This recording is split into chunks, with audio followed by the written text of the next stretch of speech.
नमस्कार दोस्तों, कैसे हैं आप। कल हमने पढ़ा था पूर्वी चंपारण के बारे में, ईस्ट चंपारण के बारे में। आज हम लोग पढ़ने वाले हैं सीतामढ़ी के बारे में। सीतामढ़ी ये जो नाम है ना, ये नाम कैसे पड़ा, इस पे पहले आप बात करिए। ठीक है।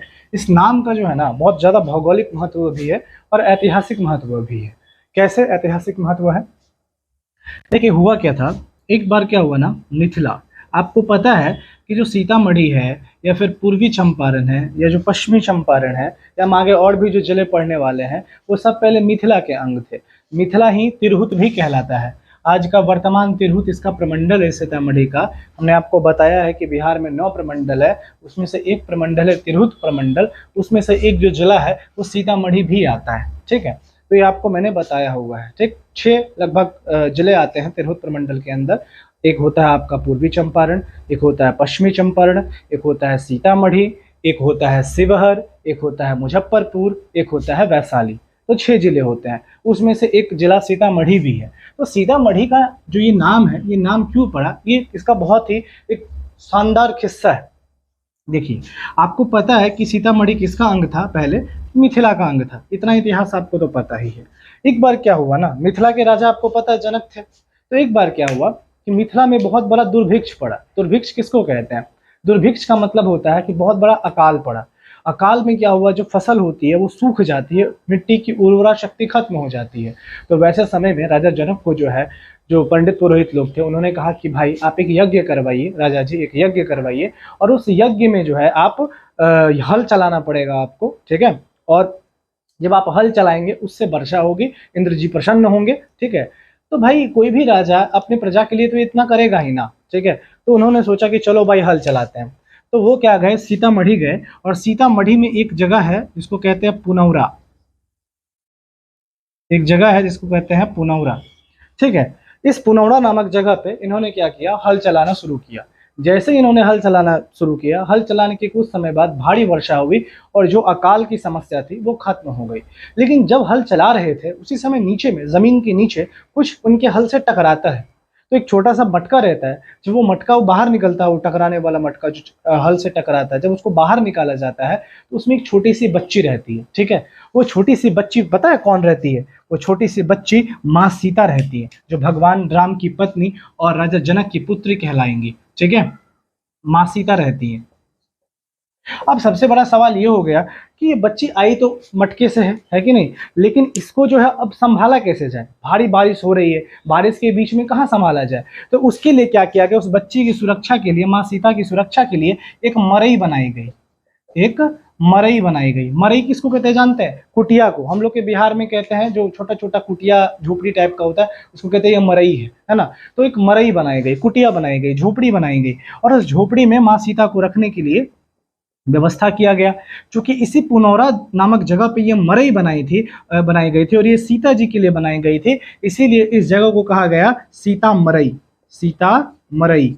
और यही सीतामढ़ी जो है बाद में सीतामढ़ी के नाम से प्रचलित हुआ, जिसको हम आज सीतामढ़ी के नाम से जानते हैं। तो चूंकि माँ सीता का जन्म इसी जगह पर हुआ था, इसी कारण से इस जगह को सीतामढ़ी के नाम से जाना जाता है। आपने स्टोरी तो समझ लिया कि सीतामढ़ी का नाम सीतामढ़ी कैसे पड़ा। अब बात कर लीजिए इसका प्रमंडल के बारे में। अभी हमने आपको थोड़ी पहले बताया कि ये किसका भाग है, तिरहुत प्रमंडल का भाग है। किसका भाग है, तिरहुत प्रमंडल का भाग है। अब आगे देखिए, कुछ इतिहास के बारे में जानते हैं, सीतामढ़ी के बारे में। आप एक चीज तो आप जान गए कि सीता जी का जन्म यही हुआ था, इसलिए भी इसको सीतामढ़ी कहा जाता है। इतिहास का सबसे बड़ा हिस्सा ये है। आप सोचिए ना कि राजा जनक एक राजा है। ठीक है, राजा जनक क्या है, एक राजा है। जब वो राजा के रूप में महल में बैठे हुए थे, जब वो सत्ता का उपभोग कर रहे थे, तब माँ सीता उनको नहीं मिली। जब वो सत्ता से उतरे, उस सिंहासन से उतरे और उतर के जमीन पे जब उन्होंने हल चलाया, तब माँ सीता उनको मिली। इसका क्या मतलब है कि अगर आपको कुछ पाना है तो आप सिंहासन पे बैठ के नहीं पा सकते हैं, सत्ता पे बैठ के नहीं पा सकते हैं। बहुत से लड़के ऐसे होते हैं जिनके माता पिता उसको बहुत सपोर्ट करते हैं, है कि नहीं, लेकिन इसके बावजूद भी वो उसका सोचते हैं कि मेरे पिता के पास ये है, मेरी मम्मी के पास ये है, हमारे चाचा के पास ये है, हमारे ताऊ के पास ये है, तो मुझे क्या करने की जरूरत है। ठीक है, मुझे क्या करने की जरूरत है। जबकि वो सपोर्ट इसलिए दिया जाता है क्योंकि आप अपने अपने जीवन में आगे बढ़ सकें, लेकिन वास्तविकता में हम उसको एक अपनी संपत्ति मान करके उसको सुख और उपभोग करने में लग जाते हैं। वास्तविकता में इससे क्या होगा, आपका ही नुकसान होगा, है कि नहीं? क्योंकि जब तक आप घर से बाहर नहीं निकलेंगे, गृह त्याग नहीं करेंगे, जब तक आप देश दुनिया में नहीं जाएंगे, तब तक आप कुछ नया नहीं सीख सकते हैं। ठीक है, तो जब राजा जनक जो थे वो हल चलाए, जब वो जमीन पे आए, तभी जाके उनको माँ सीता मिली। तो शिक्षा तो लेना चाहिए इतिहास से, ये भी हमारे इतिहास का एक हिस्सा है, और इतिहास से हमें सीखना चाहिए, ठीक है, कि हम अपनी पुरानी गलतियों को ना दोहराएं, है ना, और मेहनत करते रहें। तो एक सीता जी के जन्म के कारण। दूसरा, अब इसका ऐतिहासिक महत्व इसलिए भी है क्योंकि 1972 में ना सीतामढ़ी जो है अलग हो गया मुजफ्फरपुर से। 1972 से पहले तक मुजफ्फरपुर और सीतामढ़ी एक ही हुआ करते थे। 1972 से पहले मुजफ्फरपुर और सीतामढ़ी एक हुआ करते थे। जैसे पूर्वी और पश्चिमी चंपारण को अलग कर दिया गया था क्योंकि जिला बड़ा था, तो उसी तरह से जो मुजफ्फरपुर था ये भी बहुत बड़ा जिला था, ठीक है। इसके 3 टुकड़े किए गए मुजफ्फरपुर जिले के भी, ठीक है। उसमें से एक जिला जो है सीतामढ़ी भी निकला, ठीक है। कितना, कौन सा निकला जिला निकला? सीतामढ़ी निकला। तो कब इसको अलग किया गया? 1972 में इसको अलग किया गया। अब थोड़ा भूगोल देख लीजिए, सीतामढ़ी का भूगोल देख लीजिए, ज्योग्राफी देख लीजिए,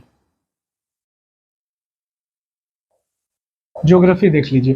क्षेत्रफल इसका पता है कितना है? 1200 वर्ग किलोमीटर है। कितना है? 1200।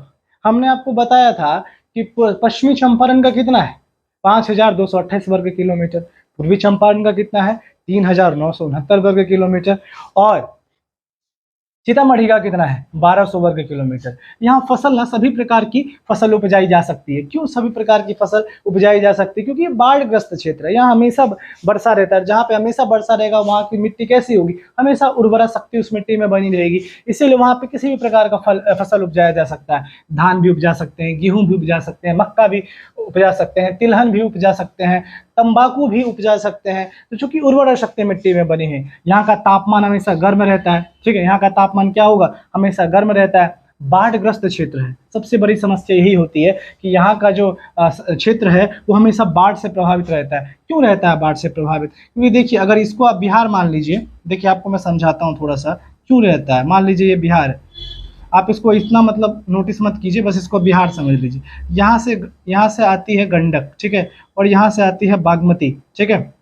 इधर से भी बहुत सारी नदियाँ आती है, कोसी वगैरह सब आती हैं, ठीक है। महानंदा, ये तो ऐसा साइड से महानंदा निकल जाती है। इसके बाद कमला नदी भी आती है। तो बहुत सारी नदियां जो ऊपर से आती है, सप्तकोसी नदियां, कोसी नदी भी आती है, ठीक है। सब हिमालय से निकलने वाली नदियां हैं। तो जब हिमालय से कोसी वगैरह सब निकलती है ना, ये सीधा कहाँ घुसती है? सीतामढ़ी में घुसती है। अब इतना पानी जब भाई सीतामढ़ी में घुसेगा तो क्या होगा? बाढ़ आएगा कि नहीं आएगा? जब हम आपको पढ़ाएंगे ना पूरा बिहार की नदियां, उसमें बताएंगे आपको कि उत्तर बिहार में ही सबसे ज्यादा बाढ़ क्यों आता है, दक्षिण बिहार में इतना बाढ़ क्यों नहीं आता है। क्योंकि दक्षिण बिहार में उतनी नदी भी नहीं है, दक्षिण बिहार में उतनी नदी भी नहीं, नीचे में उतनी नदी नहीं बहती है। सोनपुर, पुन, फल्गु, छोटी मोटी नदियां बहती है, ठीक है, कर्मनाशा, ये सब बहती है। लेकिन ऊपर से जो है ना, मुख्य हिमालय से जो नदियां बहती है, सप्तकोसी नदियां बहती है, वो पूरा उत्तर बिहार को डुबा देती है। लेकिन अफसोस है कि भारत और बिहार सरकार मिल करके इसको ठीक कर सकती है। यहाँ पे डैम बना सकती है, नहर बना सकती है, पानी की निकासी करने के लिए बहुत से रास्ते, बहुत से उपाय हैं, लेकिन नहीं करती है क्योंकि राजनीतिक इच्छा शक्ति की कमी है। पर अगर कर दे तो कितना बेहतर हो जाता, हमारा उत्तर बिहार कभी नहीं डूबता, वहाँ की जनसामान्य लोग कितना अच्छा जिंदगी जी सकते थे। लेकिन क्या ही कर सकते हैं हम, तो ये सब चीज देख के हमको इतना दुख होता है कि मैं क्या ही बताऊं।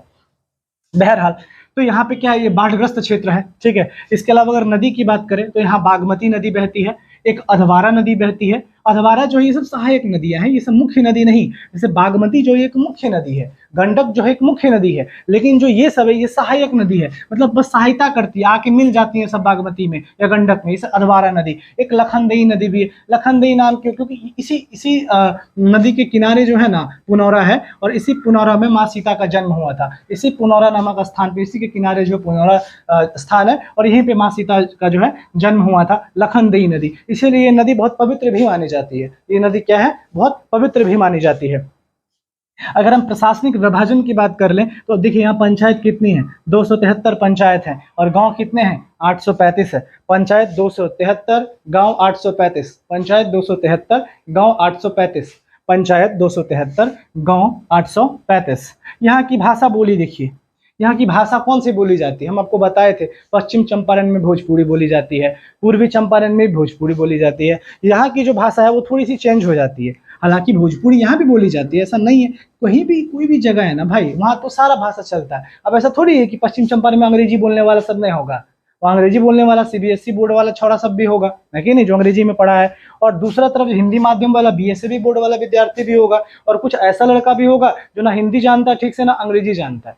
मेरा मानना है कि आप चाहे कोई भी भाषा है, उस भाषा में आपकी पकड़ होनी चाहिए। अगर आप हिंदी जानते हैं और हिंदी को अगर 22 भाषाओं में शामिल किया गया है, जो हमारी 8वीं अनुसूची में 22 भाषाओं का उल्लेख है, जो भारत की मुख्य भाषाएं हैं, उसमें हिंदी है, उसमें अंग्रेजी भी है, तो अगर उसमें हिंदी है तो आपको हिंदी पे ना पर्याप्त पकड़ होना चाहिए।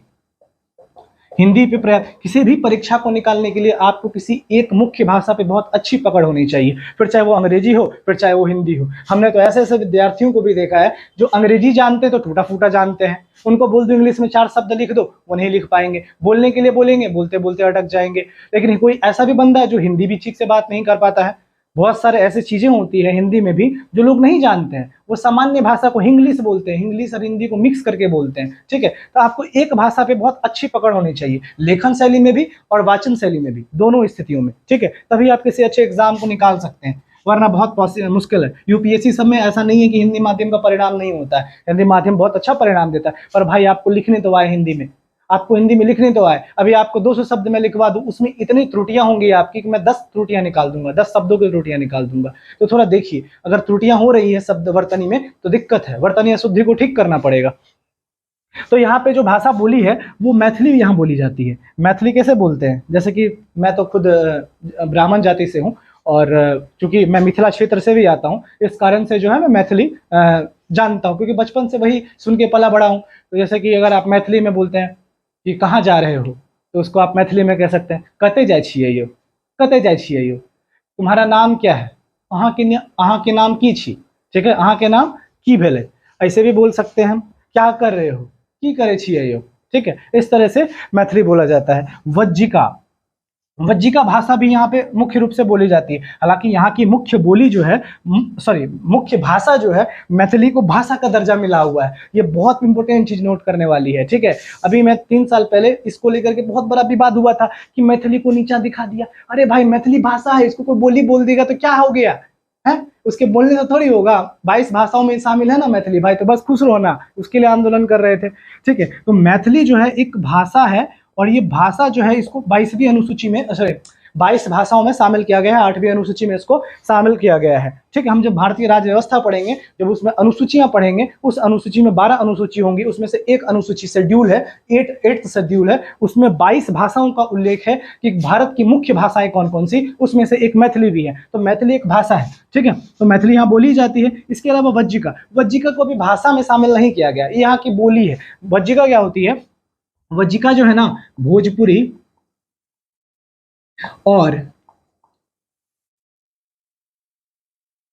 मैथिली का जो है मिला जुला रूप होता है। भोजपुरी और मैथिली का जो है मिला जुला रूप होता है। ये ना पूरी तरीके से भोजपुरी होता है, ना पूरी तरीके से मैथिली होता है। जैसे मैंने बोला ना, अधिकांश लोग ऐसे हैं जो कि इंग्लिश बोलते हैं, आधा हिंदी बोलेंगे, आधा अंग्रेजी बोलेंगे, ठीक है, और उनके प्रत्येक वाक्य में वो चीज शामिल रहेगा। ऐसा ना, कभी कभी आप बहुत सारे शब्द इतने क्लिष्ट होते हैं हिंदी में भी कि आप सामान्य व्यक्ति को नहीं समझा सकते हैं, लेकिन सरल शब्दों में भी जब अंग्रेजी भाषा का प्रयोग करने लगते हैं हिंदी में भी, तो समस्या आएगा भाई, ठीक है। तो यहाँ पे भोजपुरी और मैथिली, इसी तरह से इंग्लिश है। अब इंग्लिश की तरह भोजपुरी भी बोला जाता है, मैथिली भी बोला जाता है, मिक्स है। जो मिक्स भाषा होगी, भोजपुरी और मैथिली जो मिक्स भाषा होगी, उसी को वज्जिका कहते हैं, उसी को वज्जिका कहते हैं। वज्जिका को कैसे बोलेंगे, जैसे कि हमने आपको मैथिली में बताया ना कि अहाँ की करे छी, मतलब तुम क्या करते हो, इसी को अगर बोलेंगे वज्जिका में, की करे छी रे, की करे छी रे, इसको क्या बोलेंगे, वज्जिका भाषा बोल देंगे, इसको क्या बोलेंगे, वज्जिका बोलते हैं, ठीक है। इसके अलावा आप देखिए प्रमुख पर्यटन स्थल पे आते हैं, ठीक है। प्रमुख पर्यटन स्थल में है जानकी स्थान मंदिर। जानकी स्थान मंदिर सीतामढ़ी में एक मंदिर है जिसको जानकी स्थान मंदिर कहते हैं, और ऐसा माना जाता है कि जो सीता माँ है, ठीक है, लक्ष्मण जी हैं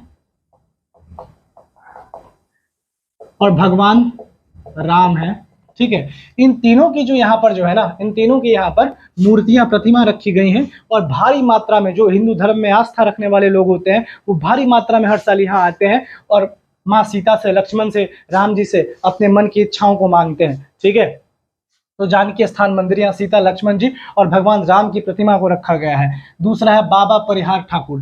बाबा परिहार ठाकुर जो है ना, एक्चुअली ऐसा माना जाता है कि इस मंदिर में जाने पे, ठीक है, इंसान जो कुछ भी मांगता है वो उसको मिल जाता है। मतलब मन मुराद वाली इच्छा यहाँ पूरी होती है। तो अगर मान के चलिए आपका बिहार नहीं हो रहा है, मान के चलिए बिहार में, तो आपको चाहिए कि भाई वो लड़की हो, ब्याह हो जाए हमारा भी, तो आप जाइए यहाँ बाबा परिहार ठाकुर में। यहाँ से ऐसा माना जाता है कोई खाली हाथ लौट के नहीं आता है। तो देखिएगा बगल अगल में भी परिहार जी कुछ कृपा करवा दें आपको, ठीक है। तो बाबा परिहार ठाकुर जो है यहाँ पर मंदिर जो है यहाँ पर है, जिसमें कि मन मुराद वाली इच्छा पूरी होती है, आपकी मन की इच्छा पूरी होती है। यहाँ से कोई खाली हाथ लौटकर नहीं जाता है, ऐसा है। अब देखिए उर्विजा कुंड। उर्विजा कुंड क्या है आप बताइए? उर्विजा कुंड किसको कहेंगे? ऐसा माना जाता है कि यहाँ पे जो है ना, इस जगह पर जब सीता जी का जन्म हुआ था, तो सीता जी के जन्म के बाद जब राम और लक्ष्मण राम का और सीता का विवाह होता है, तो राम सीता के विवाह के बाद यहाँ पे जनक जी जो है ना, माँ सीता की जो है ना कुछ प्रतिमा वगैरह बनवाए थे, माँ सीता की प्रतिमा वगैरह बनवाए थे। एक व्यक्ति थे, मुझे उनका नाम ठीक से याद नहीं आ रहा, कुछ देवदास या रामदास करके थे। उन्होंने यहाँ पर जाकर के उनको एक ईश्वरीय शक्ति मिली, उनको सपना आया कि यहाँ कोई प्रतिमा है, और यहाँ पर जब खुदाई हुई तो उस खुदाई से माँ सीता की प्रतिमा मिली, और यहीं से वो प्रतिमा जानकी स्थान मंदिर में स्थानांतरित कर दी गई। यहीं से वो प्रतिमा, जो सीता की प्रतिमा यहाँ पर जानकी स्थान मंदिर में, वो यहीं से खुदाई के दौरान मिली और फिर यहाँ पे लगा दी गई। इसलिए उर्विजा कुंड का बहुत ज्यादा महत्व रखता है। इसके अलावा पुनौरा, पुनौरा तो आपको मैंने बता ही दिया है, पुनौरा अथवा जानकी कुंड, यहीं पे माँ सीता का जन्म हुआ था, इसीलिए इसको पुनौरा को भी माँ सीता के जन्म के कारण जो है प्रसिद्ध माना जाता है। इसके अलावा जनकपुर भी एक जगह है, जनकपुर। जनकपुर पता है क्या है? जनकपुर में ही ना, अगर आपने रामायण पढ़ा होगा तो उसमें एक चर्चा आता है स्वयंवर का और शिव धनुष तोड़ने का।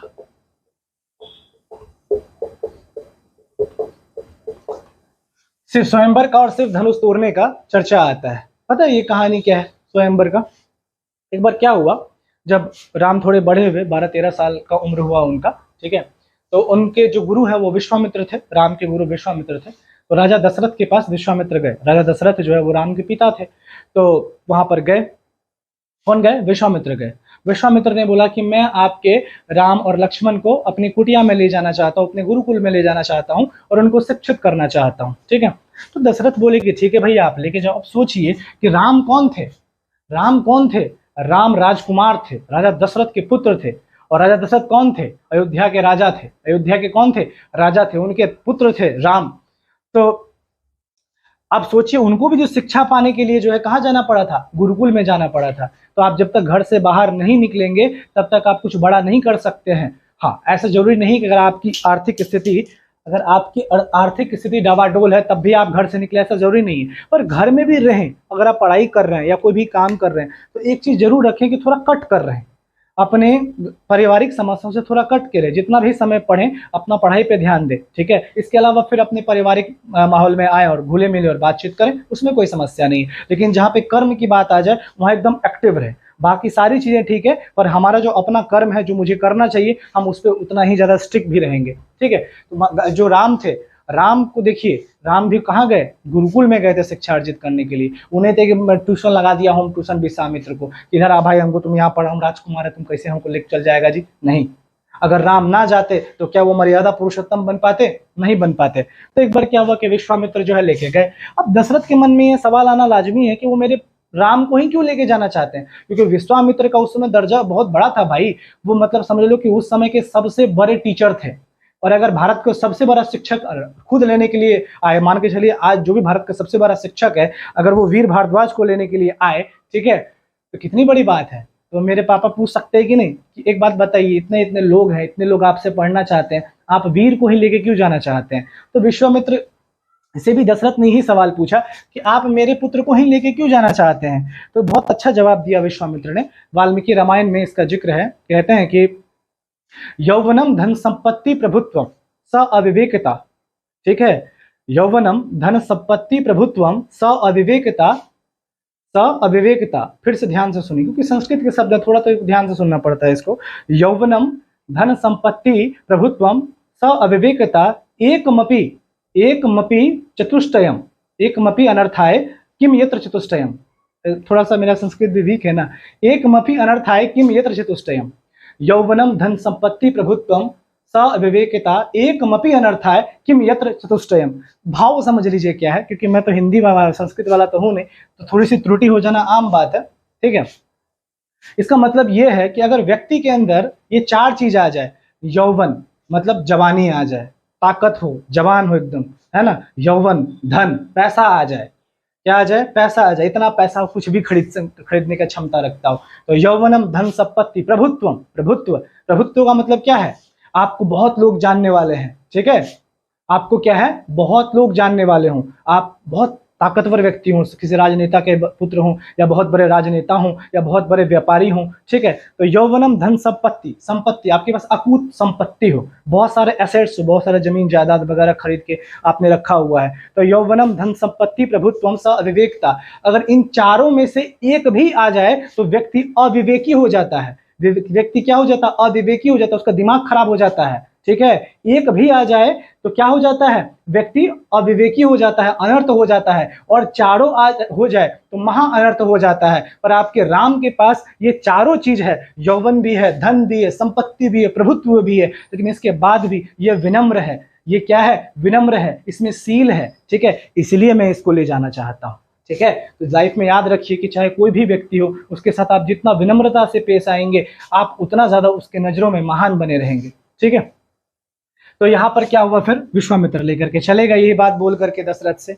अब जब रास्ते में जाते हैं तो वहां पे इनका युद्ध होता है, किनसे, सुबाहु नाम की एक राक्षस से होता है, और एक मारीचिका या मारीची कुछ नाम रहता है, एक राक्षसी रहती है, उससे होता है, जिसमें राम और लक्ष्मण दोनों को मार गिराते हैं। इसके बाद जो राजा, ये जो जनक जी हैं, ठीक है, ये निमंत्रण देते हैं विश्वामित्र को, कहते हैं भैया हमारी सीता का स्वयंवर है, आप आइए, हम आपको निमंत्रण देते हैं।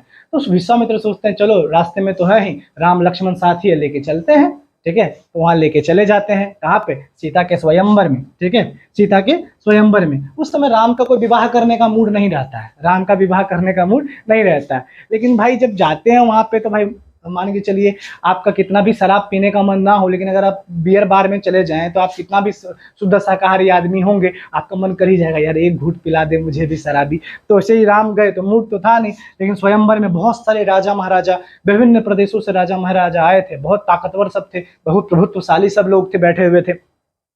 अब यहाँ पे एक शिव धनुष था, वो शिव का धनुष था, इसका धनुष था, शिव का धनुष था, ठीक है। विश्वामित्र ने राजा जनक ने बोला था जो भी इस धनुष को तोड़ देगा, जो भी इस धनुष को तोड़ देगा, ठीक है, सीता का विवाह उसी से होगा। अब चूंकि शिव का धनुष है, भाई जो उठाता हिलता भी नहीं था, पूरा दम लगा रहा है, एकदम कच्ची आंख से उठा लेता था, उठ ही नहीं रहा है, सब परेशान, सब एक तरफ से कोशिश किया, नहीं उठा। तो अब राजा जनक जो है थोड़ा बोले क्या यहाँ पे कोई भी मर्द नहीं है जो इस धनुष को उठा सके। और राम कहते हम भगवान ही हैं भाई, क्या बात बोलते हो, हम शांत थे क्या समझते हो, मेरे पास ताकत नहीं है। कोई अगर शांत व्यक्ति है, कोई अगर बहुत ज्यादा विनम्र व्यक्ति है, तो इसका मतलब ये नहीं कि वो ताकतवर नहीं है। अगर वो आपके सामने झुक रहा है, इसका मतलब ये नहीं कि वो कमजोर है इसलिए झुक रहा है, हो सकता है वो विनम्र है, वो सीलवान है, इसलिए भी आपके सामने झुक रहा है। लेकिन यहाँ पे क्या है, जो राजा जनक है वो चुनौती दे देते हैं, ठीक है, यहाँ पे कोई मर्द नहीं है क्या जो इसको तोड़ सके। तो राम बोलता है रुको बेटा हम अभी उठते हैं, उठाए और प्रत्यंचा चढ़ाए, और जैसे चढ़ा के खींच के मारने वाले थे वैसे ही धनुष ही टूट जाता है। क्या होता है, धनुष ही टूट जाता है। तो जब धनुष टूट जाता है, इसके बाद फिर स्वयंवर का जो प्रधान था तो बोला कि ठीक है तो मिल ही गया हमारे बेटी के लिए दामाद, ठीक है। तो इसके बाद फिर विवाह हो जाता है राम का और सीता का विवाह हो जाता है। तो ये विवाह होता है, ठीक है, ये जनकपुर नामक स्थान पे ही होता है, इसलिए जनकपुर को पर्यटन स्थल के रूप में माना जाता है सीतामढ़ी में। आप कभी जाइएगा तो यहाँ पे जब जाइएगा तो आपको सोचिए पूरा ये राम सीता जी का स्वयंवर वगैरह सब आपके दृश्य आंखों के सामने नाचेगा, है कि नहीं, क्योंकि मैंने कहानी आपको बता दी है। अब एक और जगह है जो मुख्य जगह है, उसको कहते हैं बोधायन सर। क्या कहते हैं, बोधायन सर। बोधायन सर क्या है, एक बहुत बड़े रचनाकार वे संस्कृत व्याकरण के, जिनका नाम था पाणिनि। पाणिनि से बहुत ज्यादा प्रश्न भी पूछा गया है बीपीएससी में और अन्य प्रतियोगिता परीक्षाओं में भी पाणिनि से। पाणिनि कौन थे, पाणिनि जो थे संस्कृत व्याकरण की इनको रचयिता माने जाते थे, और अष्टाध्यायी के लेखक भी पाणिनि को माना जाता है। किसके लेखक, अष्टाध्यायी के लेखक किसको माना जाता है, पाणिनि को माना जाता है। पाणिनि के गुरु जो थे उनका नाम था महर्षि बोधायन। पाणिनि के जो गुरु थे, क्योंकि पाणिनि तो ज्यादा प्रसिद्ध हुए ना, जब सोचो गुरु से ज्यादा जब चेला प्रसिद्ध हो जाए तो चेला का सबसे बड़ा इसी में क्या है, खुशनसीबी है कि गुरु पढ़ाया और गुरु को लोग जितना नहीं जानते जितना चेला को जानता है। तो एक चेला के लिए कितनी खुशनसीबी की बात है और उस गुरु के लिए कितनी खुशनसीबी की बात है। तो उसके जो गुरु थे, पाणिनि के जो गुरु थे, वो बोधायन, महर्षि बोधायन थे। इन्हीं से उन्होंने शिक्षा दीक्षा ली थी, ठीक है। और बोधायन जो है, महर्षि बोधायन जो थे, इन्होंने इसी जगह पर बोधायन सर में बहुत सारे काव्यों की रचना इन्होंने की थी। इसीलिए इस जगह को बोधायन सर के नाम से जाना जाता है। किसके नाम से जाना जाता है? बोधायन सर के नाम से जाना जाता है, क्योंकि बोधायन, महर्षि बोधायन ने यहाँ बहुत सारे काव्यों की, बहुत सारे रचनाएं की थी, साहित्य की रचनाएं की थी, ठीक है। अब उद्योग धंधे पे आते हैं। उद्योग धंधे में यहाँ पे चीनी मिल है, लेकिन दुर्भाग्य है कि चीनी मिल की स्थिति बहुत खराब है। लगभग मैं एक न्यूज पढ़ा था, 17 साल से एक चीनी मिल है जो बंद है, 17 साल से बंद है। बताइए वहाँ के जो मजदूर हैं कहाँ से रोजगार पाएंगे, कहाँ से रोजगार पाएंगे? क्यों नहीं बिहार में अपराध बढ़ेगा? क्यों नहीं बिहार में अपराध बढ़ेगा? जब लोगों के पास पैसा ही नहीं होगा तो वो कहाँ से सशक्त होंगे? आप बताइए, वो पाएंगे सशक्त? नहीं हो पाएंगे, है कि नहीं? तो इसके लिए आपको क्या करना पड़ेगा? रोजगार, धंधे, ये सब खोलने पड़ेंगे। अगर आप सब इन्हें नहीं खोलेंगे, शिक्षा लोगों को नहीं देंगे, तो लोग क्या होगा? लोग क्या बनेंगे? लोग अपराधी बनेंगे। फिर उसको कंट्रोल करने के लिए पुलिस रहेगी। गोली मारना चाहिए ऐसे लोगों को। अगर ऐसे अपराधी बन जाते हैं आर्थिक स्थिति के कारण, गोली मारना चाहिए, जेल में डालना चाहिए उनको। किस पे सारा आरोप आएगा? किस पे आएगा बताइए ना? ये सारा आरोप गवर्नमेंट पे आना चाहिए ना भाई। आप क्यों नहीं चीनी मिल खुलवाते हो? आप क्यों नहीं वहां उद्योग धंधे का विकास करते हो? हम ये नहीं कह रहे हैं कि आप नहीं कर रहे हो, पर जिस स्तर पे होना चाहिए उस स्तर पे तो कम से कम नहीं हो रहा है। आप प्रयास करके कर सकते हो, नहीं कर सकते हो? कर सकते हो, पर नहीं कर रहे हो। तो चीनी मिल है यहाँ पर। और इसके बाद चावल उद्योग भी यहाँ पे होता है, चावल का उत्पादन वगैरह भी किया जाता है। मैंने यहाँ भी आपको बताया था कि यहाँ पे किसी भी प्रकार का गेहूं, मतलब किसी भी प्रकार का फसल उपजाया जा सकता है। धान, गेहूं, मक्का, तिलहन, तंबाकू वगैरह सब उपजाया जा सकता है। यहाँ पे चावल भी उद्योग भी है, चावल वगैरह का उत्पादन भी होता है और यहाँ पे प्रोसेसिंग होकर के बाजारों में पहुंचाया भी जाता है। इसके अलावा यहाँ तेल मिल भी है, तेल वगैरह, तिलहन जो होता है उससे तेल को निकाला जाता है, ठीक है। इसीलिए यहाँ पे तेल मिल भी जो है एक है धंधे के रूप में। यहाँ का मुख्य भोजन क्या है? देखिए यहाँ का मुख्य भोजन, वैसे तो ये मिथिला नगरी, मिथिला क्षेत्र है, राम और सीता का क्षेत्र है, तो अधिकांश लोग यहाँ शाकाहारी ही होते हैं, अधिकांश लोग शाकाहारी होते हैं। लेकिन मीट मछली भी चलता है, कुछ लोग तो खाने वाले हैं तो खाएंगे ही। और कुछ लोग जो है यहाँ का मुख्य भोजन में लिट्टी चोखा खाते हैं। मतलब भोरे भोर कुछ मिले कि नहीं मिले, लिट्टी चोखा मिल जाएगा वहाँ, कहीं जाइए वहाँ पे लिट्टी चोखा है, ठीक है। तो लिट्टी चोखा भी खाते हैं हम। इसके अलावा अगर लोक संस्कृति की बात करें, अगर लोक संस्कृति की बात करें तो इसमें शादी विवाह अधिकांश जो वहाँ होता है सजातीय होता है। मतलब दो सामान्य जाति के लोग ही एक दूसरे से विवाह करते हैं, ठीक है। मतलब सजातीय विवाह ज्यादा होता है। और इसके अलावा जो है अन्य जाति में बहुत कम लोग शादी करना चाहते हैं इस क्षेत्र में। मिथिला है ना, मिथिला मतलब देखिए मैं उस क्षेत्र से आता हूँ, मेरे को पता है वहाँ के लोगों के बारे में। जो वास्तविकता में मैथिल ब्राह्मण लोग होते हैं ना, वो अपनी जाति को लेकर के बहुत ज्यादा ही दृढ़ होते हैं, ठीक है। इसीलिए वो अपने बच्चों में भी वही संस्कार, वही परंपराएं डालते हैं, ठीक है। नहीं तो यहाँ पे देखिए इंस्टाग्राम पे क्या होता है, इसके बाद तो कुछ देखना हो तो वहाँ देखिए फिर जाके। लेकिन यहाँ के लोगों में संस्कृति और संस्कार बहुत ज्यादा पाए जाते हैं। इसीलिए यहाँ शादी विवाह वगैरह में सजातीय विवाह अधिकतर होते हैं, सजातीय विवाह होते हैं यहाँ पर, ठीक है। एक ही जाति में होते हैं, ठीक है। दहेज वगैरह का यहाँ पे काफी प्रचलन है, दहेज वगैरह भी लिया जाता है, लेन देन होता है। हालांकि इसके लिए तो कानून बनाया है बिहार सरकार ने, ठीक है। लेकिन अब क्या कर सकते हैं, ये चीज तो गलत है ही अपने आप में। दहेज लेना तो अपने आप में गलत है ही, लेकिन अब चल रहा है, परंपरा संस्कार है, ठीक है। तो कम से कम इस तरीके से ना लिया जाए इसको, ठीक है, कि वो दहेज जैसा हो कि बाप बिखी जाए, ऐसा भी ना हो। शगुन में भी कुछ लिया जा सकता है, 2 रुपया, 5 रुपया, 10 रुपया, अपनी संस्कृति को निभाने के लिए, अपनी परंपरा को निभाने के लिए। 20 लाख ले, 50 लाख ले, ये जरूरी नहीं। अगर ये परंपरा में शामिल है तो आप 5 रुपये भी अगर ले रहे हैं इस परंपरा के नाम पर तो ठीक है, लेकिन आप 5 लाख लेने लगे तो ये बात गलत है, ठीक है। तो संस्कृति को भी तो जिंदा रखना है ना भाई अपना। तो शादी विवाह में जो अक्सर यहाँ पे दहेज वगैरह का प्रचलन है, जो नहीं होना चाहिए। दूसरा, यहाँ पे सोहर के गीत गाए जाते हैं अधिकांश संस्कृतियों में। सोहर क्या होता है आपको पता है? सोहर क्या होता है आपको मालूम है? सोहर होता है जब इस जगह पर सीतामढ़ी जैसे क्षेत्र में, मैथिल क्षेत्र में, जब किसी संतान की उत्पत्ति होती है तो उस संतान उत्पत्ति के होने वाले समय में, उस अवसर पर जो है सोहर के गीत गाए जाते हैं, ठीक है। इसके अलावा जनेऊ और छठ के गीत भी यहाँ गाए जाते हैं। क्योंकि मैं जैसे ब्राह्मण हूँ तो मेरा भी जनेऊ हुआ है, ठीक है। मेरा भी क्या, देखिए जैसे ये धागा टाइप का है ना, तो मेरा भी जनेऊ हुआ है। तो यहाँ पे जो जनेऊ के गीत बहुत ज़्यादा चलते हैं, और छठ यहाँ का मुख्य जो है त्योहार माना जाता है। वैसे तो पूरे भारत का त्योहार है छठ, लेकिन बिहार में मुख्य रूप से यहीं पे मनाया जाता है छठ। ठीक है, तो छठ के गीत यहाँ बहुत ज़्यादा प्रसिद्ध हैं। इसके अलावा मधुश्रावणी पूजा भी यहाँ बहुत प्रसिद्ध है। देखिए मधुश्रावणी पूजा क्या होती है, जो विवाहित पत्नियां होती है, जिनका विवाह हो चुका है, जिन महिलाओं का या लड़कियों का, ठीक है, वो अपने पति की लंबी उम्र के लिए ये मधुश्रावणी का त्योहार करती हैं। लगभग 14 दिनों का आई थिंक ये त्योहार होता है, और इस 14 दिनों में वो केवल एक टाइम खाना खा कर रहती हैं। इन 14 दिनों में वो केवल एक दिन खाना खा के रहती हैं, और अंतिम दिन वो शायद नाग देवता की पूजा करती हैं, या कुछ बरगद या पीपल के पेड़ के सामने, जिनको भगवान के रूप में वो लोग मानती हैं, उनके सामने जाकर के जो है रस्सी वस्सी कुछ बांधती हैं, ठीक है, रक्षा सूत्र उसको कहते हैं, वो बांधती है और अपने पति की लंबी उम्र की कामना करती हैं। तो जो वास्तविकता में पत्नियां होती है वो तो हमेशा चाहेंगे ना कि उसके पति लंबा जिए, है कि नहीं। तो ये सब चीज़ वहाँ पे चलता है, क्योंकि लोक संस्कृति का हिस्सा है कि नहीं। इसके अलावा यहाँ पे नचाड़ी गीत बहुत ज़्यादा प्रचलित है। नचाड़ी गीत पता है क्या होता है? नचाड़ी गीत पहले समझ लीजिए क्या होता है और इसके रचयिता कौन थे। देखिए नचाड़ी गीत जो थे, इसके रचयिता कहलाते हैं विद्यापति। विद्यापति का जो स्थान है मिथिला में, भाई इसका स्थान अभी तक कोई ले नहीं सका है। इतना खतरनाक इसका स्थान है इस इंसान का, विद्यापति का। इनको पता है क्या कहा जाता है? इनको मैथिल कवि कोयल कहा जाता है। इतना सुंदर मैथिली में नए नए गीत लिखते थे और गाते थे, मजा ला देते थे एकदम, ठीक है। हालांकि इनको शिव का भक्त माना जाता है। जब आप मिथिला में जाएंगे, किसी मैथिल ब्राह्मण से बात करेंगे तो कहेंगे शिव के भक्त थे। लेकिन शिव के भक्त तो थे भाई, लेकिन इन पे वैष्णव यानी कृष्ण का ज्यादा प्रभाव दिखता है। इसलिए इन्होंने जो रचना की है कीर्ति लता, कीर्ति पताका, इनकी रचनाएं हैं कीर्ति लता और कीर्ति पताका। देखिए अगर हम शब्द इधर उधर कर दें तो हम बोल जरूर रहे हैं, तो आप नोट कर सकते हैं। कीर्ति पताका, ठीक है, कीर्ति लता और कीर्ति पताका इनकी मुख्य रचनाएं हैं। एक और रचना है, मुझे ध्यान नहीं है, हालांकि वो अभी तक मिला भी नहीं है। लिखा इनको पता है कि इन्होंने लिखा, पर वो अभी तक मिल नहीं पाया है। कीर्ति लता और कीर्ति पताका इनका रचना है, में मुख्य रचनाएं हैं। अब देखिए ये जब कृष्ण को तो मानते थे, वैष्णव गीत बहुत ज्यादा लिखते थे।